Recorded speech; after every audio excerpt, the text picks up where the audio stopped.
갑자기 수출 기업이 초비상이다. 이거는 아니죠. 예. 수출하면 손해난다. 이거는 사실일 가능성이 점점 높아집니다. 왜냐고요? 여러분 보시다시피 상하이 컨테이너 운임 지수가 3개월 사이에 무려 113.9%나 올랐습니다. 진짜 많이 오르죠. 충격적으로 오릅니다. 전체적으로도 보시면요. 지난 9월 29일에 상하이 컨테이너 운임 지수가 886.85였거든요. 그런데 2024년 1월 5일에 1896.65입니다. 113.9%. 야, 이게 뭐 장난이 아니죠. 장난이 아닙니다. 오르기를 거의 말입니다. 19.8이 올랐습니다. 이게 지금 19.8이 되어 있는데요. 19.8은 아니고 19.8입니다. 진짜 많이 올랐죠. 야, 이대로 가면 지금 2020년 11월 27일이 2048.27이거든요. 예. 그러면 여기하고 지금 비슷해져 갈 가능성 굉장히 높죠. 지금 그렇게 보입니다. 이렇게 상하이 컨테이너 운임 지수가 높으면요.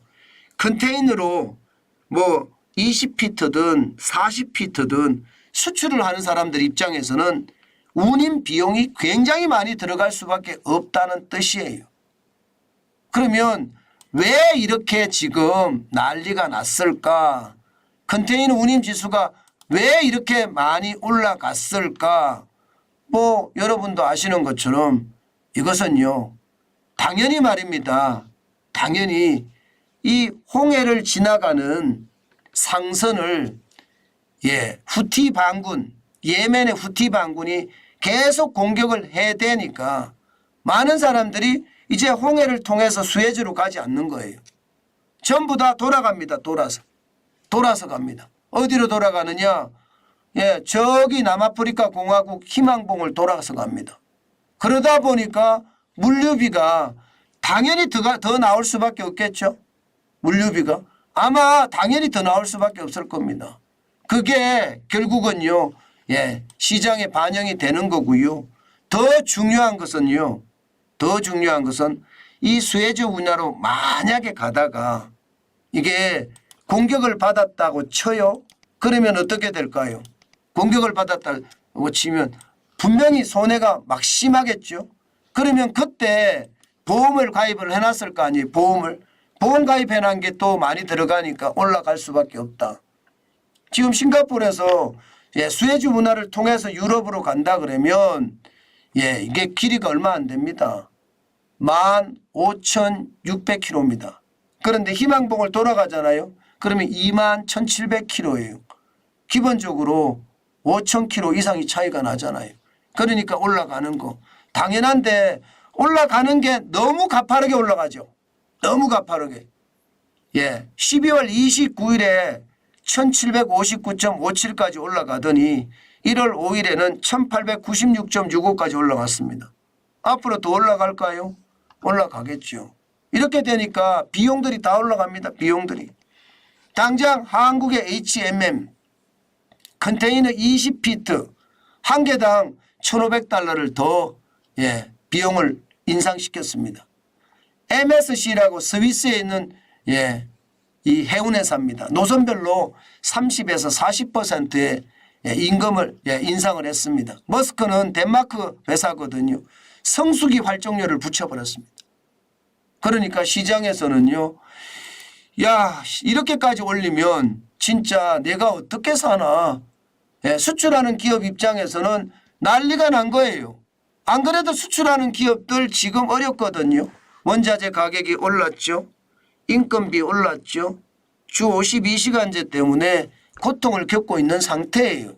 이런 상태에서 운임까지 오르면 과연 수출 기업들이 이익을 낼 수 있을까요? 쉽지 않습니다. 그렇게 되면 수출 기업이 이익이 줄어들잖아요. 그러면 문제가 생겨요. 지금 안 그래도 무역 적자가 작년에 심각했거든요. 상반기에. 하반기는 그래도 불황형 흑자라든가 아니면 불황을 탈출하면서 흑자를 내면서 전체적으로는요 99억 7,200만 달러의 적자를 내는데 그쳤어요. 올해는 이게 흑자로 돌아설 거라고 시장에서는 예측합니다. 그런데 지금 이 문제, 홍해발 문제가 더 커지면 저는 이게 쉽지 않아 보입니다. 수출 기업이 수출은 하는데 이익이 그만큼 줄어들면 그게 결국은 무역 수지에 영향을 미치고요.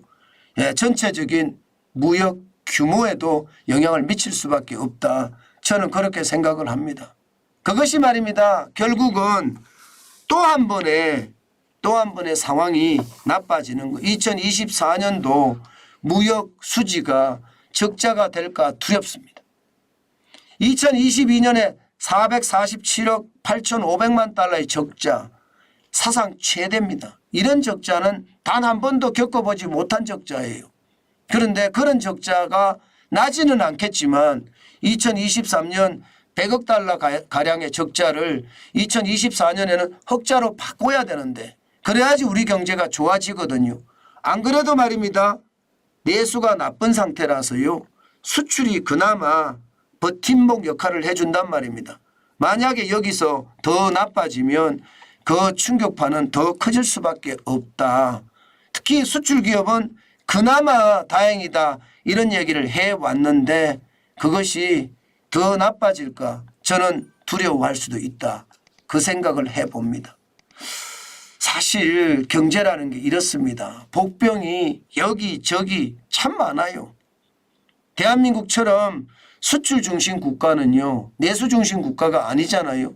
수출 중심 국가는 이렇게 세계적인 복병에 항상 휘둘릴 수밖에 없습니다. 그래서 제가 여러분들에게 세계 경제를 알아야 된다. 그래야지 대한민국 경제를 알 수 있다. 그 말씀을 드리는 것도 그 이유입니다. 그만큼 말입니다. 세계의 어떤 격변의 정세가 대한민국 경제에도 영향을 많이 미친다. 저는 좋아졌으면 좋겠지만 또 나빠질까 두려워합니다.